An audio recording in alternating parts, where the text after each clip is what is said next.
السلام علیکم ورحمۃ اللہ وبرکاتہ۔ الحمد للہ رب العالمین والصلاة والسلام علی رسولہ الکریم وعلی آلہ وصحبہ ومن سار علی نہجہ الی یوم الدین وسلم تسلیما کثیرا، اما بعد۔ ہم نے سابقہ درس آیت نمبر 12 سے شروع کیا تھا، سورۃ توبہ کی آیت نمبر 12 سے۔ ان آیات کو دہراتے ہیں۔ اعوذ باللہ من الشیطان الرجیم۔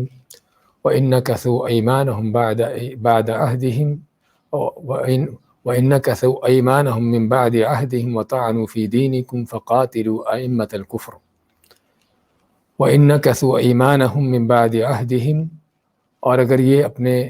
قسموں کو توڑتے ہیں عہد کرنے کے بعد، وَطَعَنُوا فِي دِينِكُمْ، اور تمہارے دین میں طعن بازی کرتے ہیں، فَقَاتِلُوا أَئِمَّةَ الْكُفْرِ، تو پھر قتال کرو، جنگ کرو کفر کے ان سرداروں سے۔ إِنَّهُمْ لَا أَيْمَانَ لَهُمْ، ان کی کسی قسم کا کوئی اعتبار نہیں، لعلہم ینتہون، تاکہ وہ باز آئیں، یعنی بد عہدی سے، عہد شکنی سے اور قسموں کو توڑنے سے۔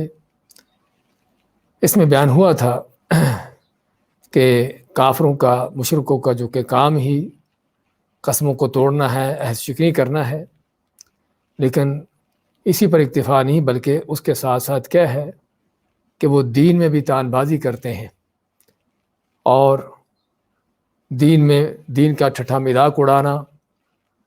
اور دینداروں کے، اسلام پر چلنے والوں کو طعن بازیاں کرنا، ان کے عیب نکالنا، ان کو طرح طرح کے جو ہے لقب دینا، تو یہ ہے ان کا کام۔ اور اللہ تعالیٰ نے فرمایا کہ جو یہ کام کرنے والے ہیں یہی ہیں جو کفر کے سردار ہیں، یہی ائمۃ الکفر ہیں، جو ماسٹر مائنڈ ہیں، کہ جو اصل باقی کافروں کو اسلام کے خلاف ابھارتے ہیں، بھڑکاتے ہیں، اور اصل اسلام کے دشمن یہ ہیں جو ائمۃ الکفر ہیں۔ تو پھر کیا ہے، فقاتلوا، ان سے کیا ہے، قتال کرو، ان سے جنگ کرو، ان کو قتل کرو، اور جس میں اس بات کی واضح اور کھلی دلیل ہے کہ جو بھی اسلام پر یا اللہ تعالیٰ پر یا رسول کریم صلی اللہ علیہ وسلم پر طعن بازی کرتا ہے، یا مسلمانوں کے اوپر اس کی کیچڑ اچھالتا ہے، ایسے لوگوں کی سزا جو ہے قتل ہے، چاہے وہ اپنے آپ کو مسلمان بھی کیوں نہ کہلاتا ہو۔ تو جو بھی دین اسلام یا رسول کریم صلی اللہ علیہ وسلم کے اوپر طعن بازی کرتا ہے، واجب القتل ہے، اس کو قتل کیا جانا چاہیے، اور رسول کریم صلی اللہ علیہ وسلم کا یہی طریقہ رہا ہے۔ اور ہم نے ذکر کیا تھا بعض کفر کے ان کے بڑے بڑے سرداروں کا، کہ جن کو آپ نے خاص طور پر قتل کرنے کا حکم دیا، آرڈر دیا، تو اور یہ بھی واضح کیا اللہ نے کہ ان لوگوں کی قسمیں، ان کا کوئی اعتبار نہیں، تو ان کو قتل کرو اور ان کی خوب مار مارو، حتیٰ کہ اپنے اس کفر سے، اپنی بدماشی سے، اسلام کے خلاف دشمنی سے اور اسلام کے خلاف پروپیگنڈے کرنے سے تاکہ باز آ جائیں۔ الا تقاتلون قوما نکثوا ایمانهم وہموا باخراج الرسول وهم بدؤوکم اول مرہ۔ اس کے بعد اللہ تعالیٰ مختلف انداز سے مسلمانوں کو ابھارتا ہے اور ان کو ترغیب دلاتا ہے کفر سے اور کفر کے سرداروں سے ٹکرانے کے لیے، ان سے قتال اور جنگ کرنے کے لیے۔ میں الا تقاتلون قوما نکثوا ایمانهم، کیا ہے تم کہ کیوں نہیں تم لڑتے ہو ایسے لوگوں سے، ایسی قوم سے کہ جنہوں نے اپنی قسموں کو توڑا، تمہارے ساتھ عہد معاہدے کرنے کے بعد ان کی خلاف ورزیاں کی، عہد شکنیاں کی، وہموا باخراج الرسول، اور رسول کریم صلی اللہ علیہ وسلم کو مکہ سے نکالنے کی سازشیں کی، وہم بدؤوکم اول مرہ، اور وہی لوگ ہیں کہ جو چھیڑ خانیاں کرنے میں پہل کر رہے ہیں، اور غداریاں اور بے وفائیاں کرنے میں وہی پہل کرتے ہیں۔ اتخشونہم، کیا تم ان سے ڈرتے ہو؟ فاللہ احق ان تخشوا، پس اللہ تعالیٰ زیادہ حقدار ہے کہ اس سے تم ڈرو، ان کنتم مؤمنین، اگر واقع تم سچے مومن ہو۔ کہ سچا مومن ہو اور پھر اس کے دل میں اللہ سے ہٹ کر اوروں کا ڈر ہو، یہ کبھی نہیں ہوتا۔ اور جو آیت اس بات کے بعد ایک کھلی دلیل ہے کہ اگر کسی کے دل میں اللہ سے ہٹ کر اوروں کا ڈر ہے، اللہ سے بڑھ کر اوروں کا ڈر زیادہ ہے، تو اپنے ایمان کی فکر کرے، وہ پھر مومن نہیں ہے، کیونکہ اللہ نے مومن ہونے کی شرط یہ رکھی ہے کہ ایسے کافروں سے، ایسے یعنی کہ دین کے دشمنوں سے نہ ڈرا جائے، چاہے ان کی قوت طاقت کتنی بھی زیادہ کیوں نہ ہو۔ اور حقیقت میں جب ایک مسلمان مومن کا اپنے رب کے ساتھ سچا تعلق ہوتا ہے، تو پھر اس کے سامنے کفر کی ساری طاقتیں بیکار اور ہیچ ہوتی ہیں، وہ سبھی اس کے پاؤں کے ٹھوکر پر ہوتی ہیں اور کسی چیز کو کوئی خاطر میں نہیں لاتا۔ اس لیے تمہیں یعنی کہ اگر مومن ہو تو تمہیں کسی کافر سے، کسی دشمن سے، کسی اسلام کے مخالف سے ڈرنے کی ضرورت نہیں ہے، بلکہ اللہ ہی کا ڈر ہونا چاہیے جو حقیقی ذات ہے، جسے ڈرنا چاہیے، جو ہر طرح کی ہیبتوں، عظمتوں، کبریائی کی کا مالک ہے۔ پھر مزید فرمایا قاتلوہم یعذبہم اللہ بایدیکم، مزید ان سے قتال، ان سے جہاد کرنے کی ترغیب دلاتے فرمایا کہ ان سے قتال کرو، ان سے جنگ کرو۔ کس لیے؟ کہ اللہ تعالیٰ چاہتا ہے کہ تمہارے ہاتھوں سے ان کو عذاب دے۔ سابقہ قوموں کو اللہ تعالیٰ خود ہلاک کرتا تھا، جب قومیں حد سے بڑھ جاتی تو اللہ کی طرف سے ان کے پر کو آسمان سے آفت آتی، کو زمین سے عذاب نکلتا، ان کو ہلاک تباہ کر جاتا۔ لیکن اس امت کے حوالے سے خصوصی طور پر اللہ کا جو انعام ہے کہ اللہ تعالیٰ نے کافر کو سزا دینے کے لیے مسلمان کو حکم دیا ہے کہ تمہارا کام ہے، تمہاری ذمہ داری ہے یہ کام کرنا، کہ جس میں بہت بڑے مقاصد ہیں۔ ایک تو بہت بڑا مقصد اجر و ثواب کا حصول ہونا، کہ مسلمان کے لیے تاکہ اجر و ثواب اس کو ملے اس کام کو کرنے کا، اور پھر اس کے ساتھ ساتھ مزید یہ بھی کہ جس طرح اللہ فرماتا ہے یعذبہم اللہ بایدیکم، کہ تمہارے ہاتھوں سے اللہ تعالیٰ ان کو عذاب دینا چاہتا ہے۔ کس لیے؟ کہ تاکہ یشفی صدور قوم مؤمنین، تاکہ مومنوں کے سینے ٹھنڈے کرے اور تمہارے ہاتھوں سے ان کو رسوا کرے، ویخزیہم، ان کو رسوا کرے، وینصرکم علیہم، تمہاری ان کے خلاف مدد کرے، تمہاری ان کے اوپر مدد کرے، ویشفی صدور قوم مؤمنین، اور مومن قوم کے سینوں کو ٹھنڈا کرے، ویذہب غیظ قلوبہم، اور تاکہ ان کے سینوں کا جو غیظ و غضب ہے اس کو اللہ ختم کرے، یعنی مسلمانوں کے کہ جن کو اذیتیں تکلیفیں دی گئیں، جن کو مارا پیٹا گیا، تو اب اللہ تعالیٰ ان مسلمانوں کو حکم دیتا ہے کہ تم جو ہے ان کافروں سے دو دو ہاتھ کرو، اپنے ہاتھوں سے ان کی گردنیں اڑاؤ تاکہ تمہارے سینے ٹھنڈے ہوں ان کو قتل کر کے، ورنہ اللہ تعالیٰ خود بھی ان کافروں کو رگڑ سکتا تھا، مار سکتا تھا۔ لیکن اللہ تعالیٰ کی بہت بڑی حکمت اس امت پر جہاد کا فرض کر کے کہ تاکہ کفر کے ان سرداروں کو اور دین کے ان دشمنوں کو مسلمانوں کی تلواریں اور مسلمان ان کے ہاتھوں سے ان کو کاٹا جائے، تاکہ ان کے سینے ٹھنڈے ہوں، اور تاکہ جو ہے اللہ تعالیٰ کی مدد نصرت کے نظارے دیکھیں، اور تاکہ اللہ تعالیٰ مسلمانوں کے ہاتھوں سے ان کو ذلیل و خوار کرے۔ یہ وہ بڑے مقاصد ہیں جہاد کے جو اللہ نے یہاں پر بیان کیے ہیں، اور جو حقیقت میں ایک مسلمان کے سامنے ہونا چاہیے۔ اور علامہ ابن سعدی رحمۃ اللہ علیہ فرماتے ہیں کہ اس میں اللہ تعالیٰ کی اپنے مومن بندوں سے محبت کی دلیل ہے، کہ حتیٰ کہ وہ چاہتا ہے ان کے سینوں کو ٹھنڈا کرنا، کافروں کو قتل کروا کے ان کے ہاتھوں سے،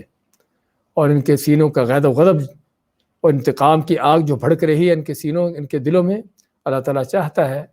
کہ ان کے ہاتھوں سے کافر کو مروا کر تاکہ ان کی وہ آگ جو ہے بجھائے۔ تو کوئی شک نہیں کہ اس میں بہت بڑا مقصد ہے۔ وَيَتُوبُ اللَّهُ عَلَىٰ مَن يَشَاءُ، اور پھر یہ بھی کہ اللہ تعالیٰ ان میں سے بھی جس پر چاہے توبہ کر دے، اپنی اس کفر بدماشی کے باوجود بھی اللہ تعالیٰ ان کے لیے توبہ کے دروازے کھولے ہوئے ہیں، اور توبہ کی توفیق دیتا ہے جس کو چاہتا ہے۔ واللہ علیم حکیم، اور اللہ تعالیٰ خوب علم رکھنے والا، حکمت والا ہے، کہ اس کا ہر حکم، اس کی ہر بات، اس کی ہر چیز کسی عظیم حکمت کے تحت ہوتی ہے۔ اس کے بعد کی آیتیں لیتے ہیں۔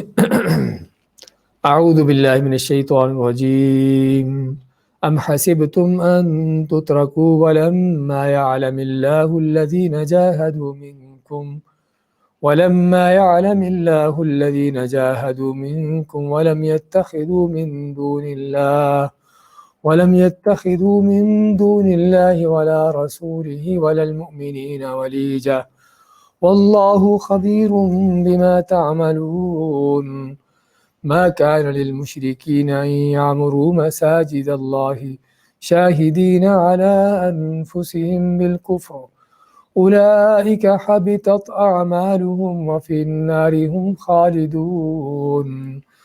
إنما يعمر مساجد الله من آمن بالله واليوم الآخر وأقام الصلاة وآتى الزكاة ولم يخش إلا الله فعسى أولئك أن يكونوا من المهتدين أجعلتم سقاية الحاج وعمارة المسجد الحرام كمن آمن بالله واليوم الآخر وجاهد في سبيل الله لا يستوون عند الله والله لا يهدي القوم الظالمين ام حسبتم کیا تم نے گمان کیا ہے، سمجھا ہے، ان تترکو کہ تم کو ایسے ہی چھوڑ دیا جائے گا، ولما يعلم اللہ الذین جاہدوا منکم، اور ابھی تک اللہ تعالیٰ کو جاننا ہے ان لوگوں کو کہ جنہوں نے جہاد کیا تم میں سے، ولم يتخذوا من دون اللہ، اور نہیں بنایا انہوں نے اللہ کے سوا، ولا رسولہ، اور اس کے رسول کے سوا، ولا المؤمنین، اور مومنوں کے سوا، ولیجتاً، کوئی رازدان، کوئی گہرا دوست، واللہ خبیر بما تعملون، اور اللہ تعالیٰ پوری طرح باخبر ہے اس سے جو تم عمل کرتے ہو۔ ما کان للمشرکین، نہیں تھا مشرکوں کو حق اس بات کا، ان یعمروا مساجد اللہ، کہ وہ تعمیر کریں اللہ کی مسجدیں، شاہدین علی انفسہم بالکفر، گواہی دیتے ہوئے اپنے آپ پر کفر کے ساتھ، یعنی کفر کی اپنے اوپر گواہی دیتے ہوئے، اولئک حبطت اعمالہم، یہ وہ لوگ ہیں جن کے اعمال برباد ہو گئے، وفی النار ہم خالدون، اور وہ آگ میں ہمیشہ رہنے والے ہیں۔ انما یعمر مساجد اللہ، صرف تعمیر کرتے ہیں اللہ کی مسجدوں کو، من آمن باللہ والیوم الآخر، وہی لوگ جو ایمان لاتے ہیں اللہ پر اور آخرت کے دن پر، قیامت کے دن پر، واقام الصلاۃ، اور نماز قائم کرتے ہیں، وآت الزکاۃ، اور زکوٰۃ دیتے ہیں، ولم یخش الا اللہ، اور نہیں ڈرتے مگر صرف اللہ سے، فعسى اولئک ان یکونوا من المہتدین، امید ہے کہ یہی وہ لوگ ہیں جو ہدایت پانے والے ہیں۔ اجعلتم سقایۃ الحاج، کیا تم نے بنا دیا ہے حاجیوں کو پانی پلانا، سقایا من پانی پلانا، الحاج حاجیوں کو، وعمارۃ المسجد الحرام، اور مسجد حرام کی تعمیر کرنا، کمن آمن باللہ، اس شخص جیسا جو ایمان لایا ہو اللہ پر، والیوم الآخر، اور آخرت کے دن پر، وجاہد فی سبیل اللہ، اس نے جہاد کیا ہو اللہ کی راہ میں، لا یستوون عند اللہ، یہ کبھی بھی برابر نہیں ہو سکتے اللہ کے ہاں، واللہ لا یہدی القوم الظالمین، اور اللہ تعالیٰ ہرگز ہدایت نہیں دیتا ظالم قوم کو۔ آیت نمبر 16 سے 19 تک کی تلاوت اور ترجمہ پیش کیا گیا ہے۔ فرمایا، ام حسبتم ان تترکوا ولما یعلم اللہ الذین جاہدوا منکم، کیا تم سمجھتے ہو کہ تم کو ایسے ہی چھوڑ دیا جائے گا، ایمان کا دعویٰ کرو گے، ایمان لاؤ گے، مسلمان ہو جاؤ گے، اور بغیر کسی تکلیف کے، بغیر کسی آزمائش کے، بغیر کسی اذیتوں کے ہی ایسے ہی جنتوں میں جا داخل ہو گے؟ اور اس چیز کو اللہ نے قرآن کریم میں کئی ایک جگہوں پر ذکر کیا ہے، اس سے پہلے سورہ بقرہ میں بھی اور سورۃ آل عمران میں ہم پڑھ چکے ہیں، تو اور اس طرح آگے سورۃ عنکبوت میں بھی اس کا ذکر آتا ہے، الف لام میم احسب الناس ان یترکوا ان یقولوا آمنا وهم لا یفتنون، اللہ فرماتا ہے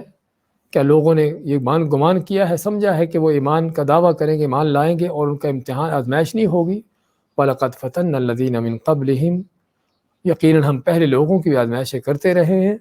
فَلَيَعْلَمَنَّ اللَّهُ الَّذِينَ صَدَقُوا وَلَيَعْلَمَنَّ الْكَاذِبِينَ، پس یقیناً ضرور اللہ تعالیٰ کو دیکھنا ہوگا، جاننا ہوگا کہ کون ہیں جو سچے ہیں اور کون ہیں جو جھوٹے ہیں۔ سورہ بقرہ میں،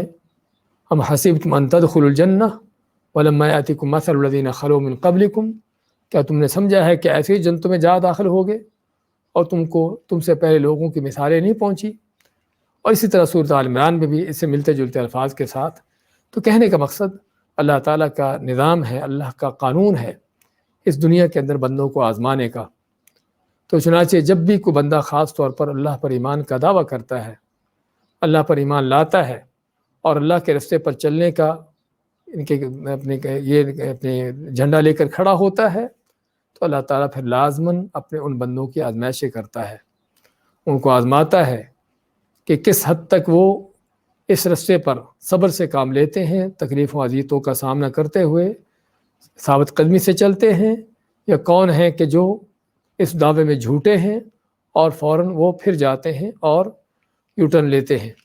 تو یہاں پر بھی فرمایا ام حسبتم ان تترکوا، کیا تم سمجھتے ہو کہ تم کو ایسے ہی چھوڑ دیا جائے گا؟ سابقہ آیات میں اللہ تعالیٰ نے کافروں سے جنگ کرنے کا، ان سے قتال کرنے کا حکم دیا، اس کی بڑے بڑے حکمتیں بیان کی، اور بڑے بڑے جو اس کے فائدے ہیں دنیا آخرت کے ان کا ذکر کیا، اور ساتھ یہ فرمایا کہ اگر تم نہیں کرو گے تو وہ تم سے کریں گے، اگر تم ان سے قتال نہیں کرو گے تو وہ تم کو نہیں چھوڑیں گے۔ اس لیے یہ بھی آیت ہم کہیں گے سابقہ آیتوں سے ہی متعلقہ ہے کہ جس میں مزید اللہ تعالیٰ مسلمان کو ابھارتا ہے کافر سے لڑنے کے لیے، کافر سے قتال جنگ کرنے کے لیے، کہ اگر تم ان سے قتال نہیں کرو گے اور اپنے ہاتھوں سے ان کی گردن نہیں کاٹو گے، ان کو اس انداز سے ذلیل رسوا نہیں کرو گے، تو پھر کافر تم پر چڑھ دوڑے گا، وہ تم کو نہیں چھوڑے گا۔ ام حسبتم ان تترکوا، کیا تم سمجھتے ہو کہ ایسے ہی تم کو چھوڑ دیا جائے گا؟ ایمان کے دعوے کرو گے اور ایمان کی باتیں کرو گے، اور پھر کوئی تمہاری جو ہے کوئی تمہارا امتحان نہ ہوگا، تمہاری کوئی آزمائشیں نہ ہوں گی۔ سورۃ آل عمران جس طرح فرماتا ہے ما کان اللہ لیذر المؤمنین علی ما انتم علیہ حتی یمیز الخبیث من الطیب، کہ نہیں تھا کہ اللہ تعالیٰ تم کو ایسے ہی اسی طرح اس حالت میں چھوڑ دیتا کہ نمازیں پڑھتے جاؤ، روزے رکھتے جاؤ، ہر کوئی اسلام کا دعویٰ کرتا جائے، کچھ پتہ نہ ہو کہ کون مومن ہے کون منافق ہے۔ اللہ تعالیٰ نے لازماً کفر اور نفاق کو اور اسی طرح ایمان اور صداقت کو الگ الگ کرنا ہے، سچے مومن کو منافق سے اس کو الگ کرنا ہے۔ تو اس کو الگ کرنے کے لیے اللہ تعالیٰ کے ہاں دنیا کے اندر جو اس کا قاعدہ کلیہ، اس کا جو نظام ہے وہ یہی ہے کہ اللہ تعالیٰ مار کے قائم کرتا ہے، اس طرح کے مشکل حالات پیدا کرتا ہے کہ جہاں سے پتہ چلے کہ کون ہے کہ جو اللہ کے دین میں، اللہ کے دین پر خالص ہو کے چل رہا ہے، سچے دل سے چل رہا ہے، صدق کے دل کے ساتھ اس پر چل رہا ہے، اور کون ہے کہ جو صرف باتیں کرنے والے ہیں اور صرف جھوٹے دعوے کرنے والے ہیں۔ تو اس لیے اللہ تعالیٰ یہ چیز کر کے رہتا ہے، اور جس سے جہاد کے قتال کے ایک اور بہت بڑے مقصد کا پتہ چلا، اور مقصد وہ کیا ہے کہ بندوں کی کھروں کھوٹوں کی تمیز کرنا، سچ و جھوٹوں کو الگ الگ کرنا، مومن و منافقوں کے اندر تمیز پیدا کر دینا۔ ہاں، یہ بھی ایک بہت بڑا مقصد ہے جہاد کا، کہ تاکہ دنیا کے اندر ایسے ہی سبھی کھرے کھوٹے، سبھی جھوٹے سچے، سبھی مومن منافق ایک ہی ساتھ میں چلتے رہیں، اور سبھی ایک جیسے بن کر نہ رہیں، بلکہ پتہ چل جائے کہ کون کتنا سچا ہے، کون کتنا جھوٹا ہے، اور تاکہ سچے اپنی سچائی میں اور نکھر جائیں اور جھوٹے اپنی جھوٹ کے اندر اور زیادہ کھل کر واضح ہو جائیں۔ تو میں ام حسبتم، کیا تم نے سمجھا ہے ان تترکوا کہ تم کو ایسے ہی چھوڑ دیا جائے گا کہ جان و مال کی قربانیاں دیے بغیر ہی اور آزمائشوں سے گزرے بغیر ہی اپنے بھائی بندوں سے تمہاری جو ہے اپنے کفر کی بنیاد پر محبتیں اور دلی تعلق باقی بھی رہیں، اور پھر بھی تم مومن سمجھے جاؤ؟ ایسا کبھی نہیں ہوتا۔ اللہ نے سچے مومنوں کو دیکھنا ہے۔ اسی مایا کہ وَلْمَا يَعْلَمِ اللَّهُ الَّذِينَ جَاهَدُوا مِنْكُمْ، اور نہیں اللہ تعالیٰ نے ابھی تک دیکھا جانا ان لوگوں کو کہ جو تم میں سے جہاد کرنے والے ہیں۔ اللہ تعالیٰ کے یہاں پر جاننے کا معنی، اللہ تعالیٰ تو ہر چیز کو پہلے سے جانتا ہے، تو جاننے سے مراد یعنی وہ جاننا کہ جب انسان کو عمل کر کے، انسان عملی معاملہ کر کے اپنے اس چیز کو ظاہر کر دے۔ اللہ تعالیٰ کو ابو جہل کے کفر کا پہلے سے علم تھا، اس لیے اللہ تعالیٰ نے پہلے سے لکھ رکھا تھا کہ ابو جہل کافر ہوگا اپنے سابقہ علم سے۔ لیکن اس سے ابو جہل کا کفر کب سامنے آیا؟ ہاں، اس کا کفر تب سامنے آیا جب نبی کریم صلی اللہ علیہ وسلم توحید کی دعوت لے کر کھڑے ہوتے ہیں اور یہ بدماش آپ کے مقابلے میں کھڑا ہوتا ہے۔ ہاں، تو یہ اس کے کفر کا ظہور، وہ علم جو اللہ تعالیٰ کو پہلے سے تھا اس کے کافر ہونے کا، اب اس کے کافر ہونا ظاہر ہو جانا،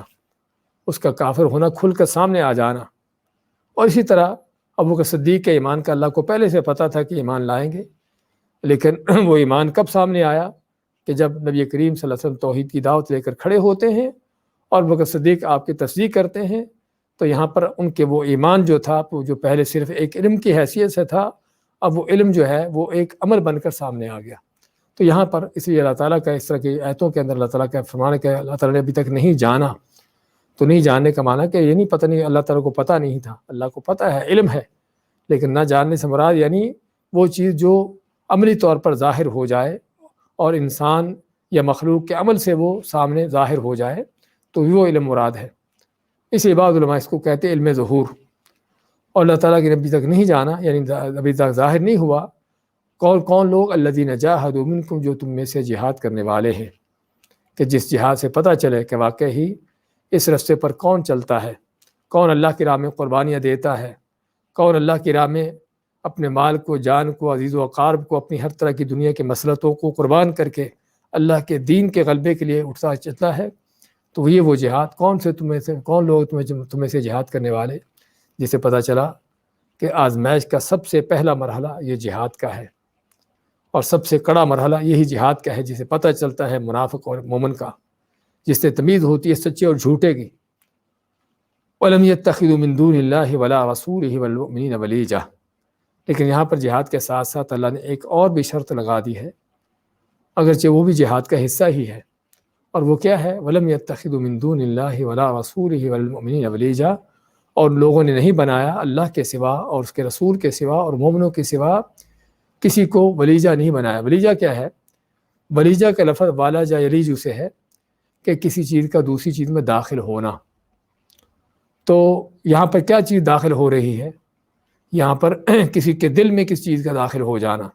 کسی کی محبت، اس کی دوستی، اس کی ہمدردی اور اس کی خیر خواہی دل میں اس قدر جا بسے، اس قدر داخل ہو جائے، حتیٰ کہ وہ اسی کا ہو کر رہ جائے، اس کا رازدان بن جائے اور اس کا جو ہے دلی یار بن جائے، دلی جس کو ہم جگری دوست کہتے ہیں، جگری دوست بن جائے، تو یہ ہے ولیجہ۔ تو ولیجہ کا دوسرا معنی ہم عام الفاظ میں جگری دوست کر سکتے ہیں۔ جگری دوست جو یعنی کہ ہر لحاظ سے دوسرے کے لیے اپنی جان مال ہر چیز قربان کرنے کے لیے تیار ہوتا ہے، اور دلی اس کے دل میں اس کی محبتیں جاں گزی ہوتی ہیں،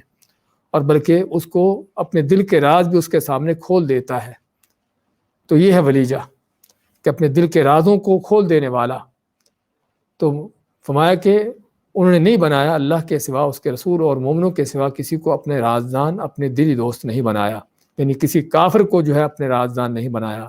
کسی کافر کے ساتھ دلی دوستیاں نہیں لگائیں، کسی کافر کو اپنے جگری یار نہیں بنایا، جس طرح کہ سورۃ آل عمران میں اللہ تعالیٰ پہلے بیان کر چکا ہے، لا تتخذوا بطانة من دونکم، کہ اپنے مسلمانوں کے سوا کسی کو اپنے دلی دوست نہ بناؤ، جگری یار نہ بناؤ۔ کس لیے؟ لا یعلونکم خبالا، کہ وہ تمہیں نقصان پہنچانے میں کوئی کمی نہیں کرتے۔ تو اس طرح یہاں پر بھی فرمایا کہ اب تک اللہ تعالیٰ نے یعنی کہ اب جاننا ہے کہ کون تم میں سے جہاد کرنے والے ہیں، اور کون وہ لوگ ہیں کہ جو صرف اللہ ہی سے دوستیاں لگاتے ہیں، ان کی دلی محبتیں صرف اللہ کے نبی صلی اللہ علیہ وسلم کے ساتھ ہیں، ان کی دلی دوستیاں صرف مسلمان مومنوں کے ساتھ ہیں، ان کی ہر طرح کی ہمدردیاں اللہ، اس کے رسول اور اللہ کے سچے بندے مومنوں کے ساتھ ہیں۔ جب تک یہ چیز واضح نہ ہوگی اس وقت تک تم کو چھوڑا نہیں جائے گا۔ اس کا مطلب کہ آزمائشیں ہوں گی، اور آزمائشوں کے لیے اللہ نے اسی لیے جہاد کا یہ یعنی کہ فلٹر رکھا ہے، کہ جس فلٹر سے گزرنے کے بعد پتہ چلتا ہے کہ کون کتنا سچا ہے۔ اسے فرمایا آخر میں واللہ خبیر بما تعملون، اور اللہ تعالیٰ پوری طرح باخبر ہے اس سے جو تم عمل کرتے ہو۔ اور خبیر وہ ہوتا ہے جو کسی چیز کی گہرائی سے خبر رکھتا ہو۔ ایک ہے اوپر سے کسی چیز کو جان لینا، اور دوسرا ہے اس کی گہرائیوں سے اس کی خبر لینا۔ تو اللہ تعالیٰ وہ ذات ہے جو پوری گہرائیوں کے ساتھ دل کے اندرونی معاملات کو جانتا ہے، کہ جو تم کرتے ہو کس نیت سے کرتے ہو، کس مقصد کے کرتے ہو اور کیسے کر رہے ہو۔ اللہ تعالیٰ تمہاری ان چیزوں سے پوری گہرائیوں کے ساتھ پوری طرح باخبر ہے، اور نیتوں کو بھی جانتا ہے کہ تمہاری نیتیں کہاں تک خالص ہیں یا نہیں ہیں۔ اس کے بعد ما کان للمشرکین ان یعمروا مساجد اللہ شاہدین علی انفسہم بالکفر۔ اب بعض اوقات لوگوں کو، کافروں کے، مشرکوں کے، دین کے دشمنوں کے بعض اعمال سے دھوکہ بازی ہوتی ہے، غلط فہمی ہوتی ہے کہ دیکھو یہ لوگ تو بڑے اچھے کام کر رہے ہیں۔ یعنی فرض کرو جس آیت کا یہاں جو اس آیت میں بیان ہوا ہے کہ مکہ کے مشرکین بیت اللہ کی تعمیر کرنا، بیت اللہ کی دیکھ بھال کرنا، اس کی رکھوالی کرنا، اس کی سرپرستی کرنا، اس کے لیے اپنے ٹائم بھی دینا، اپنے مال بھی خرچ کرنا، ہر طرح کی محنتیں کوششیں صرف کرنا اس کے لیے، اور صرف نہ کہ صرف بیت اللہ بلکہ بیت اللہ میں آنے جانے والے لوگوں کی خدمت کرنا، ان کو کھانے کھلانے، پانی پلانے، ان کے رہن سہن کے انتظامات کرنے، اور بڑے اس طرح کے ان کے یعنی کہ خیر کے اعمال تھے جو دیکھنے والوں کو بڑے اچھے لگتے تھے۔ جس طرح کہ آج بھی ہم بعض اوقات دیکھتے ہیں کہ کوئی کافر، کوئی ہندو، کوئی عیسائی، یہودی، کوئی اور کافر بے ایمان کہ اس کے بڑے چیریٹی کے کوئی خیراتی پروگرام ہیں کہ جس میں انسانیت کی ان کے فلاح و بہبود کے لیے، لوگوں کی بھلائی کے لیے ان کے مختلف طرح کے پروگرام دیتا ہے، تو لوگ سمجھتے ہیں کہ بڑا خیر کا کام کرنے والا ہے۔ یہ مدر ٹریسا اور دوسرے تیسرے اس طرح کے نام جو ہم کو سننے میں ملتے ہیں کہ جو خیر خواہی کے کام میں بڑے ان کو جو ہے ان کو سراہا جاتا ہے، تو پھر بعض عقل کے اندھے اس طرح کے کافروں کے کاموں کو دیکھ کر بڑے ان سے متاثر ہوتے ہیں، اور بلکہ پھر ان کی زبانوں پر انہی کافروں کی تعریفیں چلتی ہیں۔ تو یہ کام آج کا نہیں، پرانا چلا آ رہا ہے۔ مکہ کے مشرکین اس سے بڑھ کر ان کے خیرات کے کام تھے، اس سے بڑھ کر ان کے نیکی کے کام تھے، اور بلکہ دنیا کی روئے زمین پر سب سے جو مقدس جگہ ہے بیت اللہ، اس کی سرپرستی کرنا، اس کی دیکھ بھال کرنا، جس سے بہتر اور کام کیا ہو سکتا ہے ظاہراً۔ لیکن اللہ تعالیٰ اس کی حقیقت واضح کرتا ہے کہ کہیں تو مسلمانوں کو، جن کو ان کافروں سے لڑنے کا حکم دیا گیا ہے، ان کافروں کے ساتھ جو ہے ان کے ساتھ دو ہاتھ کرنے کا حکم دیا گیا ہے، کہیں تمہیں ان کافروں کے اس طرح کے خیر کے جو ظاہراً دیکھنے کو خیر نظر آتی ہے، ان کاموں کو دیکھ کر کہیں دھوکہ بازی نہ ہو جائے، کوئی غلط فہمی نہ پڑ جائے کہ یہ تو بڑے خیر کے کام کرنے والے ہیں، ہم ان کی گردنیں کیسے ماریں، یہ بیت اللہ کے متولی سرپرست ہیں، ان کو کیسے قتل کیا جائے۔ تو تاکہ پتہ ہونا چاہیے کہ اصل بنیادی چیز جو ہے وہ کسی اپنے گدی کے سجادہ نشین بن جانا نہیں ہے، کسی درگاہ کے، کسی خانقاہ کے، کسی مسجد کے جو ہے اس کے مجاور، اس کے جو ہے سرپرستی حاصل کر لینا نہیں ہے۔ یہ ظاہری نمود و نمائشیں، اللہ کے ہاں ان چیزوں کی کوئی حیثیت نہیں ہے۔ اللہ کے ہاں اگر کسی بات کا قدر و منزلت ہے تو وہ اللہ تعالیٰ کے لیے اوپر، اللہ کے اوپر سچا ایمان ہے اور اللہ کے دین کے لیے سچی قربانیاں ہیں۔ باقی کسی چیز کا گدی نشین بن کے بیٹھ جانا، کسی درگاہ کا، کسی خانقاہ کا، کسی مسجد کا، کسی اس طرح کی چیز کا سرپرست متولی بن کے بیٹھ جانا، اللہ تعالیٰ کے ان منصبوں کی کوئی حیثیت نہیں ہے۔ تو اللہ تعالیٰ اسی کا ذکر کرتے فرمایا ما کان للمشرکین، نہیں تھا لائق مشرکوں کے لیے اور نہ ہی حق ہے مشرکوں کے لیے ان یعمروا مساجد اللہ، کہ وہ اللہ کی مسجدوں کو آباد کریں۔ کس لیے ان کو حق نہیں ہے؟ شاہدین علی انفسہم بالکفر، خود اپنے آپ پر کفر کی گواہی دیتے ہوئے، یعنی اللہ تعالیٰ نے ان کو جو کافر کہا ہے وہ تو کہا ہے، مسلمان ان کو جو کافر قرار دیتے ہیں وہ تو دیتے ہی ہیں، وہ خود بھی اپنے کفر پر گواہیاں پیش کر رہے ہیں، اور ان کی گواہیاں کفر پر طرح طرح کی ہیں، زبان سے بھی، اپنے عمل سے بھی، اپنے عقیدے سے بھی، مختلف انداز سے۔ تلبیہ پڑھتے ہوئے ہی جب حج عمرے کے لیے احرام باندھتے تو تلبیہ پڑھتے ہوئے ہی زبان سے کھلے طور پر شرک کا اعلان کرتے۔ کیا کہتے؟ لبیک اللہم لبیک، لبیک لا شریک لک لبیک، ان الحمد والنعمت لک والملک لا شریک لک الا شریکا هو لک تملکہ وما ملک۔ کہ تلبیہ جو حاجی پڑھتا ہے احرام باندھ کر، یہ تلبیہ وہ بھی پڑھتے، لیکن اپنے شرک کا یہ اعلان کر دیتے، جو شرک جس میں پڑے ہوئے تھے اس شرک کا بھی اظہار کر دیتے۔ کیا کہتے تلبیہ پڑھنے کے بعد آخر میں کیا کہتے؟ الا شریکا هو لک، کہ ایک شریک جو تیرا ہی ہے، تملکہ تو اس کا مالک ہے، یعنی اس شریک کا اللہ تو مالک ہے، وما ملک اور جو اس کے پاس ملکیت اختیارات ہیں وہ بھی تیرے دیے ہوئے ہیں۔ ہاں یہ ہے کہ جو کل کے کافروں کا تلبیہ تھا کہ جس میں وہ اللہ کے ساتھ کیے ہوئے شرک کا اعلان کرتے تھے، اپنے شرک کو کھلے طور پر بیان کرتے تھے کہ اللہ کے ساتھ ہم کیسے اوروں کو شریک کر رہے ہیں، کہتے کہ ایک شریک ہے، یعنی کہ کچھ ان کے جو بنائے ہوئے اپنی طرف سے خود ساختہ معبودات تھے، لات منات ہبل جیسے، تو وہ شریک تیرے ہی ہیں، تیرے ہی بندے ہیں۔ تملکہ، اے اللہ تو ان کا مالک ہے، ان شریکوں کا تو مالک ہے، وما ملک اور اس کے پاس اگر کوئی اختیارات ہیں وہ بھی تیرے دیے ہوئے ہیں۔ وما ملک کا دوسرا معنی یہ بھی کیا ہے کہ اس کے اپنے پاس کوئی ملکیت نہیں، بلکہ وہ تیری ہی ملکیتیں ہیں۔ تو اور اس میں ہمیں ایک اور معنی ملتا ہے، کیا ہے کہ کل کا مشرک آج کے مشرکوں سے کس قدر جو ہے وہ بہتر تھا کہ کم از کم اپنے شرک کا اظہار کرتا تھا، اپنے شرک کو بیان کرتا تھا، جھوٹ نہیں بولتا تھا۔ آج کا مشرک، کلمہ پڑھنے والا، ان مشرکوں سے کئی گنا بڑھ کر شرک کرتا ہے، اور کئی گنا زیادہ اس سے بڑا مشرک ہے، حتیٰ کہ وہ شرک جو ابو جہل کے بھی دل دماغ پر کبھی نہ پھٹکا ہو، لیکن ان سبھی چیزوں کے باوجود وہ پھر بھی خالص توحید والا ہے، پھر بھی جنت کا ٹھیکیدار ہے، پھر بھی اگر اس زمین پر کوئی مسلمان ہے تو وہی ہے، اپنے آپ کو مسلمان کہلاتا ہے، دوسروں کو کافر کہتا ہے۔ تو کہنے کا مقصد کہ کل کا مشرک کم از کم اپنے شرک کا اعتراف کرتا تھا، لیکن آج کا مشرک اس سے کہیں بڑھ کر شرک کرتا ہے، اللہ کے سوا اوروں کو پکارنے کا، درگاہوں کو پوجنے کا، ان کے لیے نظر نیازیں دینے کا، اللہ کے سوا اوروں کے لیے چڑھاوے، نظر نیازیں، سارا کچھ کرنے کا، ان کے لیے ذبح کرنے کا، اوروں سے امیدیں رکھنے کا، نفع نقصان کی، اور پھر بھی کیا ہے، وہ پھر بھی پکا سچا مومن ہے۔ تو بات کر رہے تھے کہ یعنی اللہ فرماتا ہے کہ یہ کیسے، یعنی کہ یہ مشرکوں کو حق نہیں اللہ کے گھروں کی تعمیر کرنا، اللہ کی مسجدوں کی تعمیر کرنا، اس کے ساتھ ساتھ کہ وہ خود گواہی دے رہے ہیں اپنے شرک کی، اپنی زبان سے بھی اور اپنے عمل کے ساتھ بھی، کہ بیت اللہ ہی کو، اسی توحید کے مرکز ہی کو کس انداز سے انہوں نے شرک سے بھرا ہوا تھا کہ 360 بت بیت اللہ کے آس پاس گڑے ہوئے، بیت اللہ کی دیواروں پر ابر بزرگوں کے دیویوں دیوتوں کی تصویریں بنائی ہوئیں، انہی تصویروں میں ابراہیم علیہ السلام اور اسماعیل علیہ السلام کی تصویریں بنائی ہوئیں، اور ان کے ہاتھوں میں فال کے تیر پکڑائے ہوئے کہ جیسے نعوذ باللہ وہ بھی یہ شرکیہ فعال کرتے رہے ہیں۔ اور اس طرح یعنی عبادت میں غیر اللہ کو پکارنا، اور اس طرح سے حتیٰ کہ ان کی اللہ نے عبادتوں کا بھی بیان کیا ہے کہ ان کی بیت اللہ کے پاس عبادتیں بھی کیا ہوتی تھیں، وما کان صلاتهم عند البیت الا مکاء وتصدیہ، کہ ان کی بیت اللہ کے پاس جو نمازیں تھیں وہ کیا تھی، تالیاں بجانا، سیٹیاں بجانا، اور ننگے ہو کر بیت اللہ کا طواف کرنا، اس انداز سے سمجھتے کہ ہم بیت اللہ کا بڑا احترام کر رہے ہیں۔ تو یہ ان کے شیطانی عمل، ان کے شیطانی کام۔ تو اس طرح کے کفر کرنے والے، اس طرح کے شیطانیت کرنے والے، بیت اللہ جو کہ زمین کی افضل ترین مقدس ترین جگہ ہے، اس کے متولی تو کیا ہونا، اس کے سرپرست تو کیا ہونا، اس کی تعمیر تو کیا کرنا، ایسے بدبختوں کو، مشرکوں کو تو اللہ کے کسی گھر، کسی مسجد کی بھی تعمیر کرنے کی اس کا حق نہیں ہے، اس کے متولی ہونے کا حق نہیں ہے۔ اور حقیقت میں بات صرف یہیں تک نہیں ہے، اس میں بہت بڑا ایک سبق ہے، ما کان للمشرکین ان یعمروا مساجد اللہ،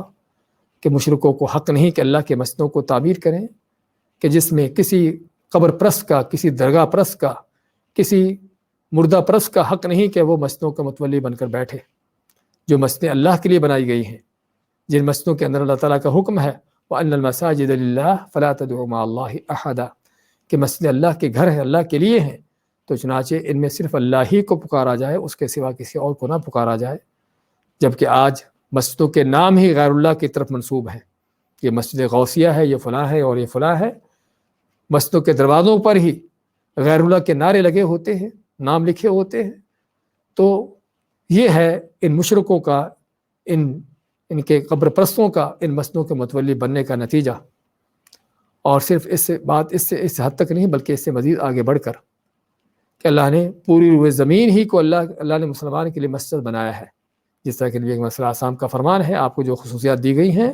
جعلت لی الارض مسجدا وطہورا، آپ مانتے ہیں کہ میرے لیے مسجد، زمین کو، پوری زمین کو ہی مسجد اور طہارت کا ذریعہ بنا دیا گیا ہے۔ اور علامہ اقبال اس میں لکھتے ہیں کہ اس میں اس بات کا نکتہ ہے کہ پوری روئے زمین اگر مسجد ہے اور مسجد کے اوپر کسی کافر کا کوئی حق نہیں ہے، تو اس کا معنی کہ کسی زمین کے خطے پر کسی کافر کو حق نہیں کہ وہاں پر قابض ہو کر بیٹھے، کسی زمین کے کسی خطے پر جو ہے کافر حکمران ہو۔ اور اس میں اگر کسی بات کی تنبیہ ہے تو مسلمان کو تنبیہ ہے کہ مسلمان کو کس طرح اپنے دین کے لیے کھڑا ہونے کی ضرورت ہے، اپنی غیرت کو جگانے کی ضرورت ہے، اور اپنی بہت بڑی ذمہ داری جو ہے اس کائنات میں، اس کو جاننے کی، سمجھنے کی، اس کو پورا کرنے کی ضرورت ہے، کہ صرف یہ نہیں کہ مسجد بنا لی، جا کے نماز پڑھ لی، اور اس مسجد کے اوپر بھی کافر کا قبضہ ہو، جب چاہے اس کو بند کروا دے، جب چاہے اس کو کھلوا دے۔ بلکہ اصل تو یہ ہے کہ پوری روئے زمین جب اللہ نے اس کو مسجد قرار دیا ہے تو زمین کے کسی خطے پر بھی کسی کافر کا کوئی قبضہ نہ ہو، کسی کافر کا آرڈر حکم نہ چلتا ہو۔ اگر پوری روئے زمین پر کسی کا حکم چلتا ہو، وہ اللہ کا چلتا ہو۔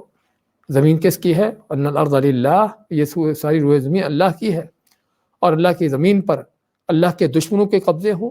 اللہ کے باغیوں کے جو ہے ان کی حکمرانیاں ہوں، یہ کیسے ممکن ہے؟ کہاں کا دین ہے، کہاں کا اسلام ہے یہ؟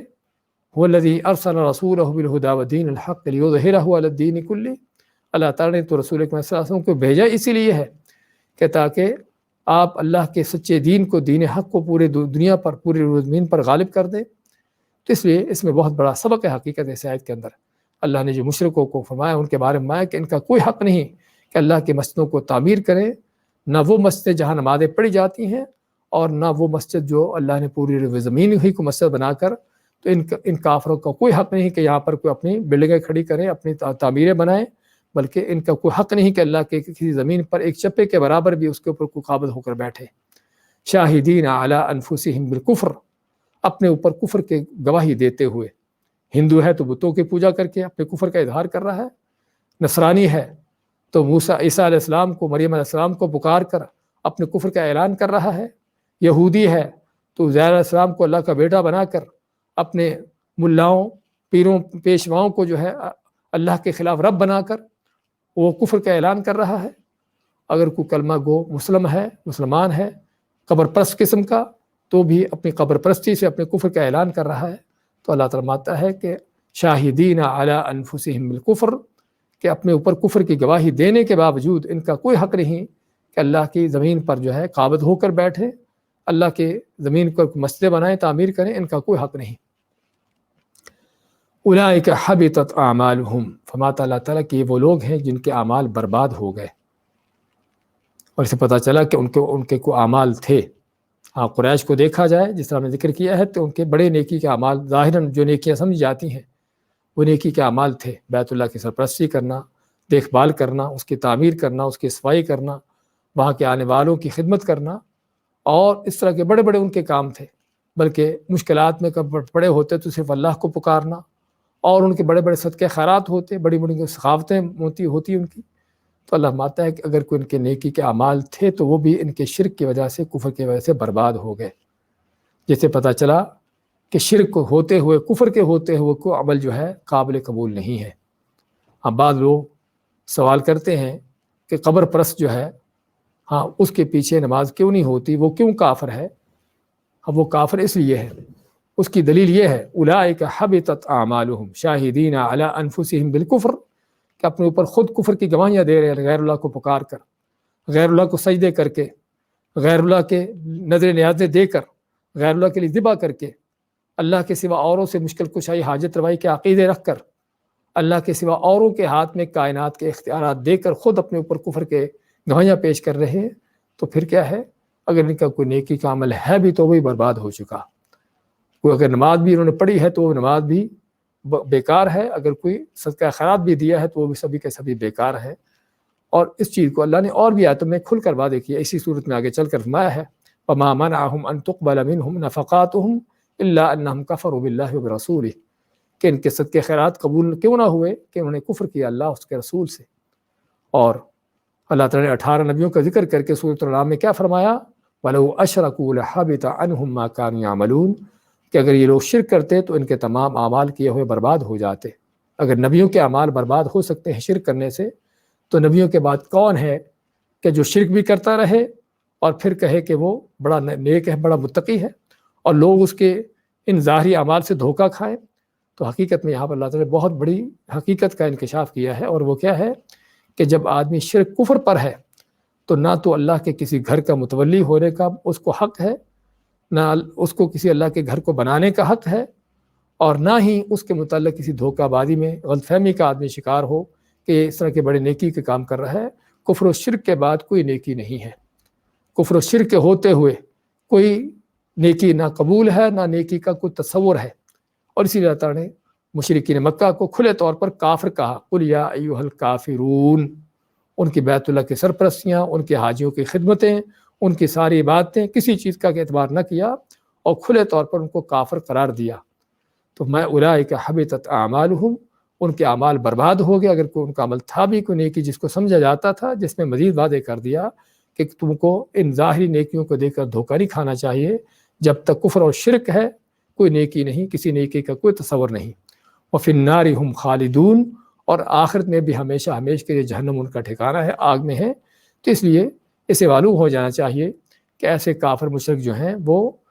کسی طرح سے بھی نہ تو اللہ کے گھروں کے متولی ہونے چاہیے، اور نہ ہی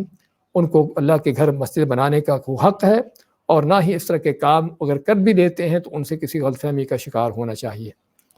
انہی دو آیتوں پر اکتفا کرتے ہیں، پھر سے دہراتے ہیں۔ ام حسبتم ان تترکوا، کیا تم نے سمجھا کہ تم کو ایسے ہی چھوڑ دیا جائے گا؟ وَلَمَّا يَعْلَمِ اللَّهُ الَّذِينَ جَاهَدُوا مِنكُمْ، اور ابھی تک اللہ تعالیٰ کو جاننا ہے یا نہیں جانا ان لوگوں کو کہ جو جہاد کرنے والے ہیں تم میں سے، وَلَمْ يَتَّخِذُوا مِن دُونِ اللَّهِ وَلَا رَسُولِهِ وَلَا الْمُؤْمِنِينَ وَلِيجًا، اور نہیں بنایا انہوں نے اللہ کے سوا، اس کے رسول کے سوا اور مومنوں کے سوا کسی کو رازدان، کسی کو اپنا دلی دوست۔ واللہ خبیر بما تعملون، اور اللہ تعالیٰ پوری طرح باخبر ہے اس سے جو تم عمل کرتے ہو۔ ما کان للمشرکین، نہیں تھا لائق، نہیں تھا حق کسی مشرک کے لیے، مشرکوں کے لیے حق نہ تھا، ان یعمروا مساجد اللہ، کہ وہ اللہ کے گھروں کو، اللہ کی مسجدوں کو تعمیر کریں، شاہدین علی انفسہم الکفر، اپنے اوپر کفر کی گواہیاں دیتے ہوئے، اولئک حبطت اعمالہم، یہ وہ لوگ ہیں جن کے اعمال برباد ہو گئے، وفی النار ہم خالدون، اور وہ آگ میں ہمیشہ رہنے والے ہیں۔